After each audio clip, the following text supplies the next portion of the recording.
ஆதிலக்ஷ்மி. ஆதி என்பதற்கு முதல் என்பது பொருள்.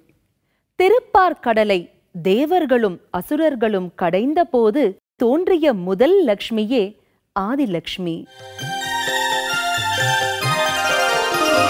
சுமனசவந்தித சுந்தரி மாதவி சந்திர சகோதரி ஹேமமயே முனிகண மண்டித மோக்ஷ பிரதாயினி மஞ்சுள பாஷினி வேதனுதே பங்கஜவாசினி தேவசு பூஜித சத்குணவர்ஷினி சாந்தியுதே ஜய ஜய ஹே மதுசூதன காமினி ஆதிலக்ஷ்மி ஜய பாலய மாம். சுமனசவந்தித சுந்தரி மாதவி சந்திர சகோதரி ஹேமமயே முனிகண மண்டித மோக்ஷ பிரதாயினி மஞ்சுள பாஷினி வேதனுதே பங்கஜவாசினி தேவசு பூஜித சத்குணவர்ஷினி சாந்தியுதே ஜய ஜய ஹே மதுசூதன காமினி ஆதிலக்ஷ்மி ஜய பாலய மாம்.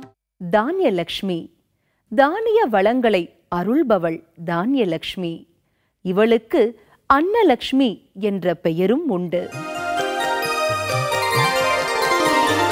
ஐகலி கல்மஷநாசினி காமினி வைதிக ரூபிணி வேதமயே ஷீரசமுத்பவ மங்கள ரூபிணி மந்திர நிவாசினி மந்திரனுதே மங்களதாயினி அம்புஜவாசினி தேவகணாஸ்ருத பாதயுதே ஜய ஜய ஹே மதுசூதன காமினி தானியலக்ஷ்மி ஜய பாலய மாம். ஐகலி கல்மஷநாசினி காமினி வைதிக ரூபிணி வேதமயே ஷீரசமுத்பவ மங்கள ரூபிணி மந்திர நிவாசினி மந்திரனுதே மங்களதாயினி அம்புஜவாசினி தேவகணாஸ்ருத பாதயுதே ஜய ஜய ஹே மதுசூதன காமினி தானியலக்ஷ்மி ஜய பாலய மாம். தைரியலக்ஷ்மி. மனதிற்கு தைரியத்தை தருபவள் தைரியலக்ஷ்மி.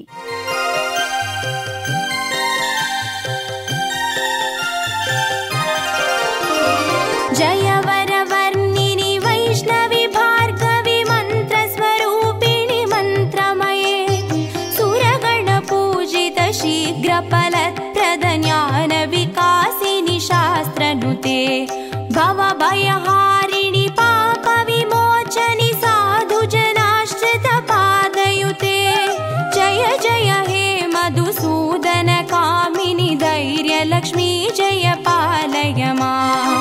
जय वरवर्णिनि वैष्णवी भार्गवी मन्त्रस्वरूपिणि मन्त्रमये सुरगण पूजित शीघ्रफलप्रद ज्ञान विकासिनि शास्त्रनुते भवभयहारिणि पाप विमोचनि साधुजनाश्रित पादयुते जय जय हे मधुसूदन कामिनि धैर्यलक्ष्मी जय पालय माम्.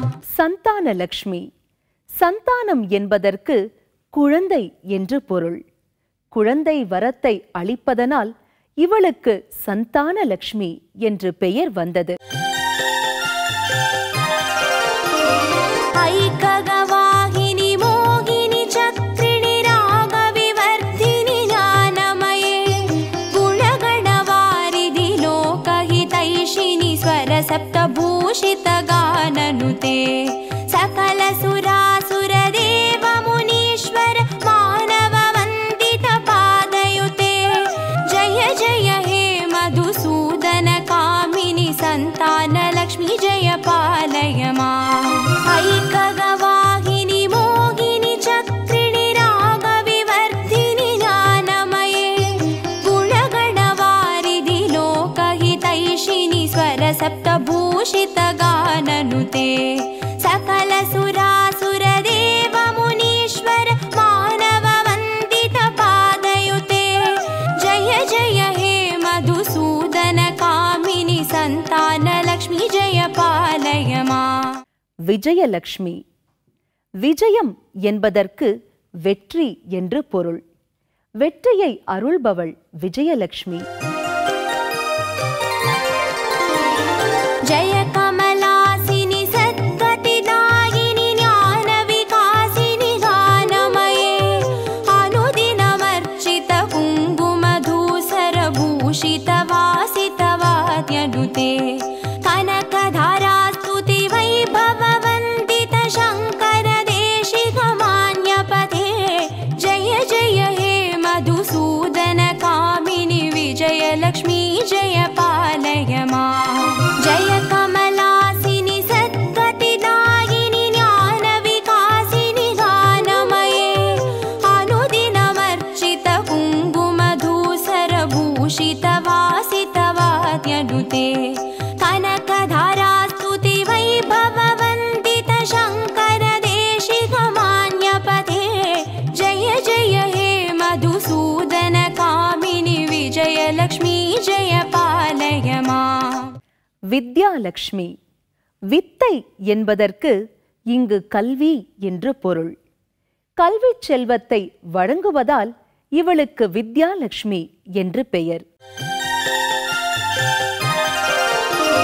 प्रणत सुरेश्वरि भारति भार्गवि शोक विनाशिनि रत्नमये मणिमय भूषित कर्ण विभूषण शान्ति समावृत हास्यमुखे नवनिधिदायिनि कलिमलहारिणि कामित फलप्रद हस्तयुधे जय जय हे मधुसूदन कामिनि विद्यालक्ष्मी जय पालय माम्.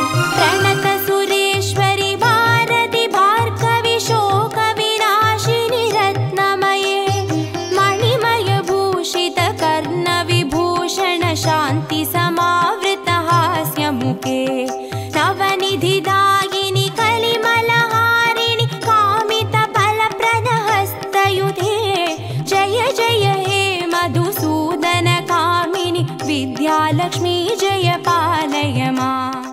கஜலட்சுமி. கஜம் என்றால் யானை என்று பொருள்.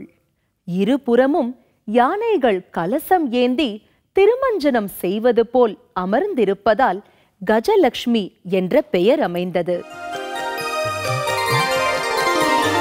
जय जय दुर्गति नाशिनि कामिनि सर्वपरप्रद शास्त्रमये रद गज दुर्ग पदादि समावृत परिजन मण्डित लोकनुते हरिहर ब्रह्म सुपूजित सेवित तापनिवारिणि पादयुते जय जय हे मधुसूदन कामिनि गजलक्ष्मी रूपेण पालय माम्. जय जय दुर्गति नाशिनि कामिनि सर्वपरप्रद शास्त्रमये रद गज दुर्ग पदादि समावृत परिजन मण्डित लोकनुते हरिहर ब्रह्म सुपूजित सेवित तापनिवारिणि पादयुते जय जय हे मधुसूदन कामिनि गजलक्ष्मी रूपेण पालय माम्. தனலட்சுமி. தனம் என்பதற்கு செல்வம் என்று பொருள். धिमि धिमि धिं धिमि धिं धिमि धिं धिमि दुन्दुभिनाद सुपूर्णमये धुम धुम धुन्दुम धुन्दुम धुन्दुम शङ्गनिनाद सुवाद्यनुते वेद पुराणेतिहास सुपूजित वैदिक मार्ग प्रदर्शयुते जय जय हे मधुसूदन कामिनि धनलक्ष्मी रूपेण पालय माम्. धिमि धिमि धिं धिमि धिं धिमि धिं धिमि दुन्दुभिनाद सुपूर्णमये धुम धुम धुन्दुम धुन्दुम धुन्दुम शङ्गनिनाद सुवाद्यनुते वेद पुराणेतिहास सुपूजित वैदिक मार्ग प्रदर्शयुते जय जय हे मधुसूदन कामिनि धनलक्ष्मी रूपेण पालय माम्. धनलक्ष्मी रूपेण पालय माम्. धनलक्ष्मी रूपेण पालय माम्. உங்கள் அனைவருக்கும் அஷ்டலக்ஷ்மிகளின் அருள் கிடைக்க வாழ்த்துக்கள்.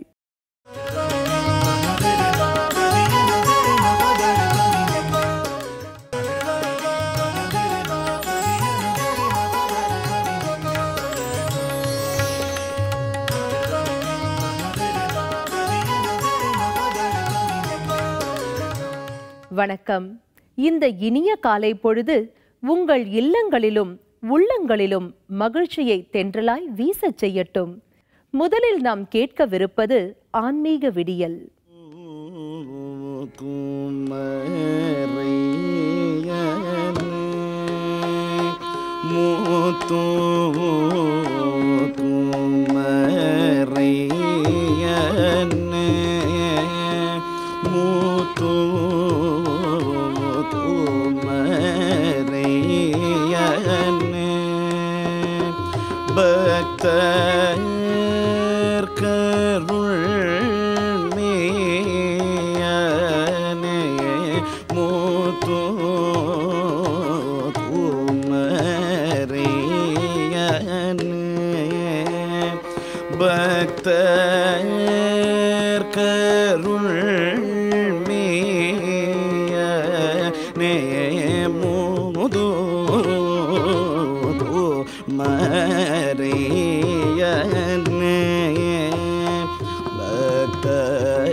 நித்து வாழும் நாதா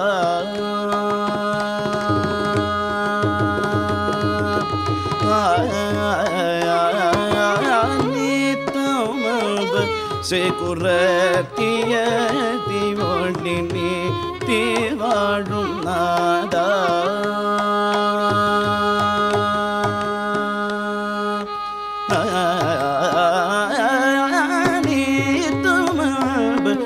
குரத்திய திவொழி நீத்து வாழும் நாதா உத்தமர் மனத்தில் வாழும் பாதா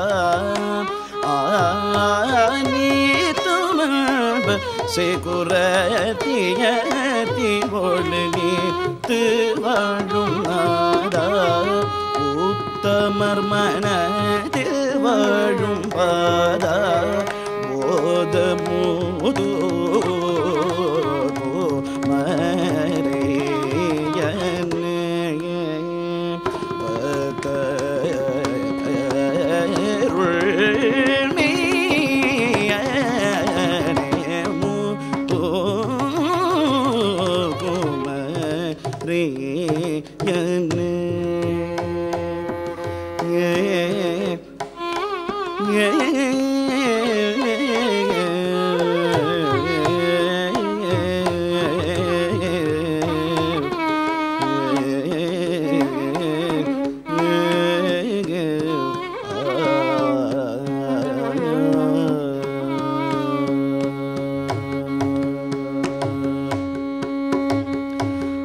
ஆசையோடு குகதாசன் வாழ்த்தும் முருகேச பாசனாசா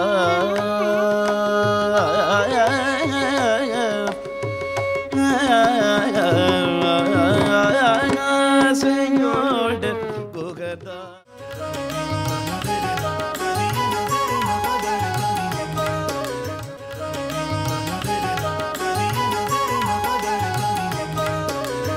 நம் பார்வையில் நாளும் கோளும்.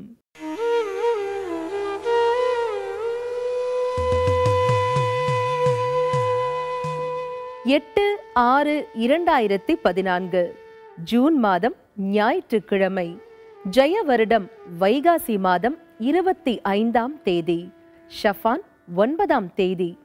மாயவரம் ஸ்ரீ கௌரி மாயூரநாதர் திருக்கல்யாணம். ஆழ்வார் திருநகரி நம்மாழ்வார் புறப்பாடு. காளையார் கோவில் ஸ்ரீ சிவபெருமான் பொய் பிள்ளையை மெய் பிள்ளையாக்குதல். சூரிய வழிபாடு சிறப்பு. நல்ல நேரம் காலை 7:30 மணி முதல் 8:30 மணி வரை, மாலை 3:30 மணி முதல் 4:30 மணி வரை. ராகு காலம் 4:30 மணி முதல் 6 மணி வரை. குளிகை 3 மணி முதல் 4:30 மணி வரை. யமகண்டம் 12 மணி முதல் 1:30 மணி வரை. சந்திராஷ்டமம் பூரட்டாதி உத்திரட்டாதி. இன்று சுப முகூர்த்த தினம். சீலமாய் வாழ சீரருள் புரியும் ஞாலம் புகழும் ஞாயிறே போற்றி. சூர்யா போற்றி, சுந்தரா போற்றி, வீர்யா போற்றி, வினைகள் களைவாய். எங்கள் குறைகளெல்லாம் தீர்க்கும் திங்களே போற்றி, திருவருள் தருவாய். சந்திரா போற்றி, சத்குரு போற்றி, சங்கடம் தீர்ப்பாய் சதுரா போற்றி. சிறப்புருமணியே செவ்வாய் தேவே, குறைவிலாதருள்வாய் குணமுடன் வாழ. மங்களச் செவ்வாய் மலரடி போற்றி, அங்காரகனே அவதிகள் நீக்கு. இதமுற வாழ இன்னல்கள் நீக்கு, புத பகவானே பொன்னடி போற்றி. பதந்தந்தாழ்வாய் பண்டொழியானே, உதவியே அருளும் உத்தமா போற்றி. குணமிகு வியாழ குரு பகவானே, மணவுள வாழ்வு மகிழ்வுடன் அருள்வாய்.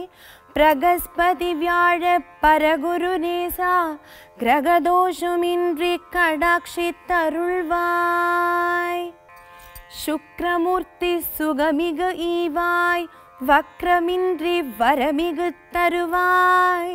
வெள்ளி சுக்ர வித்தகவேந்தே, அள்ளி கொடுப்பாய் அடியார் கருளே.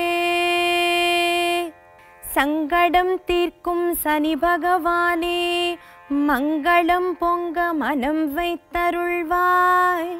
சச்சரவின்றி சாகா நெறியில் இச்சகம் வாழ இந்தருள் தாத்தா. அரவெனும் ராகு ஐயனே போற்றி, கரவாதருள்வாய் கஷ்டங்கள் நீக்கி. ஆக அருள் புரி அனைத்திலும் வெற்றி, ராகுக்கினிய ரம்யா போற்றி.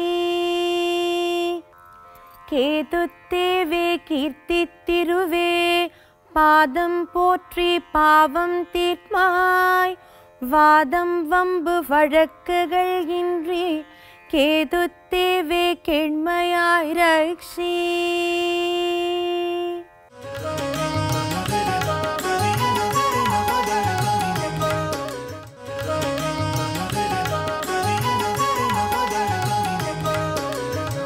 இனி நாம் காணவிருப்பது ஆன்மீக அருள் அமுதம். ஓம் நமோ நாராயணாய. ஸ்ரீ கலியுக மங்கள லக்ஷ்மி நரசிம்ஹ பரபிரமணே நமக. இன்று பக்தி மார்க்கம் நிகழ்ச்சியை பார்த்து கொண்டிருக்கும் புதியுகம் அன்பர்கள் அனைவரையும் நமஸ்கரிக்கிறேன். இன்று நாம் பார்க்க போகிறது ராகு காலம் என்றால் என்ன, அதே நேரத்தில் நமக்கு யமகண்டம் என்றால் என்ன, ராகு காலத்துக்கு நமக்கு என்ன தொடர்பு இருக்குது, என்ன சம்பந்தம் இருக்கிறதுங்கிறத நம்ம பார்க்க போகிறோம். 3:45 நாளிகை 1.5 மணி நேரம் ராகு காலம். யமகண்டம் 1.5 மணி நேரம். சரி, ராகுகாலம் யமகண்டத்தில் எல்லாத்தையும் தவிர்க்கணுங்கிறா. ராகுகால யமகண்டம் பகல்லையும் உண்டு, இரவுலையும் உண்டு. சரி, ராகு காலத்தில் நிகழ்ச்சிகள், நல்ல நிகழ்ச்சிகள் பண்ணக்கூடாதா அப்படின்னு சொல்லும் பொழுது நாம் கொஞ்சம் அது மனசாந்திக்காக, சரி யமகண்டத்தில் பண்ணக்கூடாதா, இவர்கள் அரக்கர்களாக இருந்தார்கள். அப்போ பகவான் என்ன பண்ணுறா, சரி மனுஷாளுக்கு இந்த ஒரு சம்பந்தம் வந்துடுறது. சூரியனுக்கும் சந்திரனுக்கும் ராகு காலத்துக்கும் யமகண்டத்துக்கும் ரொம்ப சம்பந்தம் உண்டு. அப்போ இதான் அப்சர்வ் பண்ணி இழுத்துடுறா. எப்போவுமே இந்த ராகு காலத்தை பொறுத்த அளவுக்கு பவர்ஸ் குறைக்கிறா. என்ன பவரை கொடுத்துட்றா, மனுஷாளுடைய சக்தியை நீ நன்னா கிரகிச்சுக்கோங்கிறது ராகு காலத்துலேயும். யமகண்டத்தில் பார்த்தாக்கா மனுஷாளுடைய பக்தி அதிகமாக இருக்கணுங்கிறதுக்காக. அப்போ பார்த்தாக்கா வெள்ளிக்கிழமையில் 10:12 ராகு காலம். சரி, 10:12 ராகு காலத்தில் நம்ம என்ன செய்கிறது, நல்ல பிரார்த்தனை, பக்தி பிரார்த்தனையில் நம்ம இருக்கணும். யமகண்ட வேலையில் நல்ல பக்தி பிரார்த்தனையில் இருக்கணும்.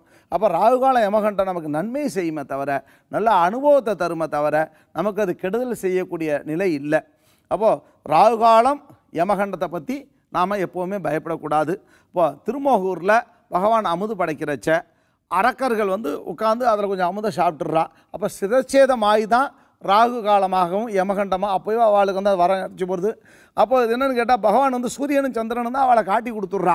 அப்போ அந்த ராகு காலத்துக்கும் யமகண்டத்துக்கும் சூரியனுக்கும் சந்திரனுக்கும் நிறைய சம்பந்தம் உண்டு. அதோடு நம்ம அந்த பக்திக்கும் நிறைய சம்பந்தம் உண்டு. இந்த ராகு காலத்தில் செய்யக்கூடிய பக்தி பலாயிரம் மடங்கு நமக்கு ஒவ்வொரு ஜென்மத்துக்கும் நமக்கு தொடர்ந்து வந்துட்டே இருக்குது. யமகண்டத்தில் நாம் கொடுக்கக்கூடிய தான தர்மங்கள் நமக்கு பல ஜென்மங்களுக்கு நன்மைகளை தர்றது. அப்போது நல்ல ஒரு காரியங்களை நாம் தவிர்த்துட்டு அனுபவத்தையும் நாம் எடுத்துட்டு பக்தி பிரார்த்தனையில் உட்காந்து அந்த நேரம் உட்காந்து ஜபதபத்தில் உட்காத்தலாம், பகவானை நாம் பிரார்த்திக்கலாம், நல்ல விஷயங்களை நல்லா வாய் விட்டு பேசலாம்.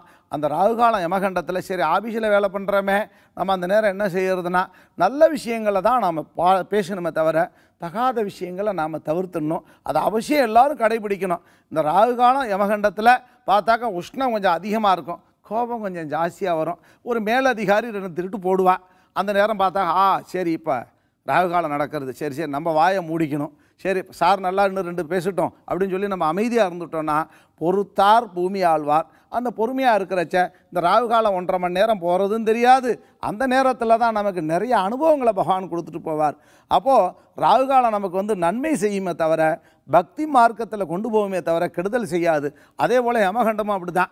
யமகண்டத்தில் பார்த்தாக்கா உடம்பெல்லாம் அப்படி லேசாக படுத்துகிற மாதிரி இருக்கும், சோர்வாக இருக்கும். உடனே போய் படுத்து தூங்கிடக்கூடாது. பகலில் படுத்து தூங்குறத தவிர்க்கணும், இரவில் 8 மணி நேரம் தூங்குறதோட சரி. அப்போ அந்த நேரத்தில் பார்த்தா நம்ம அமைதியாக இருந்து மௌனமாக இருக்கிறதே, மௌனமே சிறந்த தியானம். மௌனமாக இருந்தால் நல்ல விஷயங்களை நாம் கிரகிச்சிடலாம். யமகண்ட வேலையில் உடம்பெல்லாம் கொஞ்சம் கொஞ்சம் படுத்த தான் செய்யும். அதே நேரத்தில் வாரத்தில் பார்த்தாக்கா செவ்வாய்க்கிழமையில் வரக்கூடிய அந்த யமகண்டம் ரொம்ப போட்டு மனசெல்லாம் அப்படியே ஒரு மாதிரி பண்ணும். ராகுகாலம் பார்த்தாக்கா எல்லோரும் எதிர்த்தாவில் பேசுகிறவா கூட கொஞ்சம் கோப வேஷமாக ரொம்ப பேசுவா. அப்போ அந்த கோபத்தெல்லாம் நம்ம தவிர்த்துடணும். கோபம், பதட்டம், பயம், காழ்ப்புணர்ச்சி, பொறாமை, அதை மாதிரி எல்லாத்தையும் நம்ம மனசுலேருந்து நம்ம அப்பளுக்கு இல்லாமல் எடுத்துண்டு மனசை அப்படியே நிர்ஜலமாக வச்சுண்டு பகவானை பிரார்த்திக்கிறச்ச பகவானே நம்மளுடைய மனசில் இருப்பா. அந்த நேரத்தில் நீங்கள் பகவானை நினச்சி என்ன உங்களுக்கு ஸ்லோகம் தெரியுதோ அதை மனசுக்குள்ளேயே நீங்கள் சொல்லலாம். வேலை பண்ணிகிட்டே இருக்கலாம். அந்த ராகுகால யமகண்ட வேலையில் பகவானை நீங்கள் பிரார்த்திக்கிறச்ச உங்களுக்கு பலாயிரம் மடங்கு மனோதைரியத்தை கொடுக்கும்.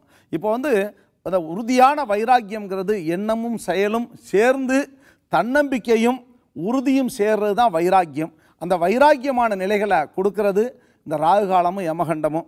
அதனால் அதை பற்றி யாருமே பயப்பட வேண்டாம். அந்த குளிகை பார்த்தா சாஸ்திரத்தில் குளிகை ஒன்றுக்குங்கிறது முக்கியத்துவம் இல்லை. அதை பெருசாக நம்ம கணக்கில் எடுத்துக்க வேண்டாம். அது விரி பரலையும் அஷ்டசாரத்திலையும் திரேகாணத்திலையும் தௌத்துவ பலத்திலையும் வர்றது. அந்த தௌத்துவ பலத்தில் வர்றதுனால குளிகைக்கு ஒரு முக்கியத்துவம் இல்லை. அது சனி ஆயுஷோட சம்மந்தப்பட்டது. அப்போ சனி பகவான் நல்லா ஸ்திரமாக இருக்கிறச்ச அந்த குளிகைக்கு நம்ம சாஸ்திரத்தில் அதி முக்கியம் கிடையாது. அதை பற்றி நாம் எதையுமே மனசில் போட்டு நம்ம குழப்பிக்க வேண்டாம். ராகுகாலம் யமகண்ட வேளையில் நம்ம எந்த அளவுக்கு நம்ம மனசை பக்குவமாக வச்சுக்கிறோமோ, எந்த அளவுக்கு வார்த்தைகளை நாம் குறைச்சி பேசுகிறோமோ, எந்த அளவுக்கு நல்ல விஷயங்களை நாம் கிரகிக்கிறோமோ, எந்த அளவுக்கு நாம் மற்றவாழ்கிட்ட அணுகுமுறைகள் நல்லா கொண்டு போகிறோமோ, சுருக்கமாக சொன்னால் பொறுமையாக இருந்தால் அந்த பக்தி நிலையில் நாம் சிறப்பாக இருக்கலாம். ராகுகாலம் யமகண்டம் ஒவ்வொரு நாளும் நமக்கு நன்மையே தருமை தவிர கெடுதல் பண்ணாது. அது இந்த ஞாயிற்றுக்கிழமையில் வரக்கூடிய ராகுகால வேலையெல்லாம் இப்போ சாயங்காலம் 4:30 6 இதெல்லாம் நம்ம வந்து ஈவினிங் வேலையில் ரொம்ப எதுலேயுமே ரொம்ப கொஞ்சம் கவனமாக இருக்கணும். எந்த நிலையிலையும் நம்ம எல்லா விஷயங்களையும் கொஞ்சம் தவிர்த்து பண்ணுறது நல்லது. தவிர்க்கிறதுனா எதையுமே நம்ம வந்து அவாய்ட் பண்ண வேண்டியில்லை. மனசை மட்டும் நல்லா தெளிவாக செம்மையாக வச்சுண்டு அப்படியே ஒவ்வொரு வார்த்தைகளை பேசும் பொழுதும் நிதானமாக இருந்தாலே நமக்கு எந்த ஒரு காரியத்தையும் நாம் ஜெயிச்சிடலாம். பகவானே நமக்கு கூட இருப்பார். தெளிவாக இருக்கணும், மனசு அப்படியே அமைதியாக இருக்கணும். பக்தி பிரார்த்தனை சரி வேலை முடிஞ்சுட்டா அந்த 1.5 மணி நேரம் சன்னதியில் போய் உட்காந்து பகவானை எம்பெருமான்ட்ட உட்காந்து கண்ணை மூடிண்டு அப்படியே உட்காந்தா நம்ம மனசு பகவானோட ஆத்மாவோட சங்கமிச்சிரும். அப்போ நமக்கு என்ன கவலை, அந்த ராகுகாலம் போகிறதே தெரியாது. ராகுகாலம் என்பது அதாவது வந்து பகவான் வந்து சூரியனும் சந்திரனும் அரக்கர்களை காட்டி கொடுத்துட்றா. அப்போ பிரிக்கிறா. மனுஷால்கிட்டேருந்து இருக்கக்கூடிய நல்ல நிகழ்வுகளை நீ அவளுக்கு இன்னும் மேன்மைப்படுத்து, ஊக்கப்படுத்துங்கிறது தான் ராகுகாலம் யமகண்டத்தை கொண்டு வந்தாலே தவிர ராகுகாலம் யமகண்டம் என்பதை பற்றி நாம் கவலைப்பட வேண்டாம். மீண்டும் நாம் நாளை பக்தி மார்க்கத்திலே நல்ல பல அரிய கருத்துக்களோடு உங்களை சந்திக்கிறேன். ஓம் நமோ நாராயணாய். இந்த நாளில் உண்மையான நேர்மையான உழைப்பு, மாறாத மன உறுதி, வீட்டிற்கும் நாட்டிற்கும் நலம் தரும் நற்செயல்கள், அனைவரிடத்திலும் அன்பு, வறியோர்க்கும் முதியோர்க்கும் ஆதரவு, உடல் நலம், உள்ள நலம், செல்வ வளம் அனைத்தும் பெற பிரார்த்திக்கிறோம். நலம் வாழ இந்நாளும் எம் வாழ்த்துக்கள். நன்றி. நாளை மீண்டும் சந்திப்போம். வாழ்க வளமுடன்.